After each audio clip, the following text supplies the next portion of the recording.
Polisi, camat hingga tentara turun tangani kisruh kurban Dewi Persik dan Pak RT.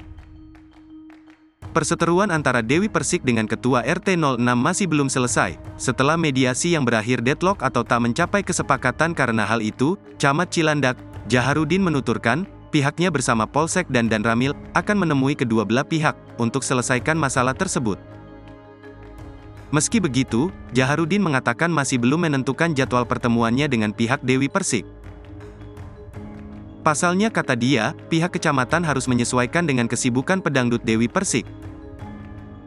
Di samping itu, Jaharudin menilai jika titik permasalahan ini terjadi karena adanya kesalahpahaman antara pihak Dewi Persik dengan Ketua RT 06, Malkan. Dia berharap, kedua belah pihak dapat mengendurkan emosi, sehingga masalah hewan kurban tersebut segera dapat diselesaikan.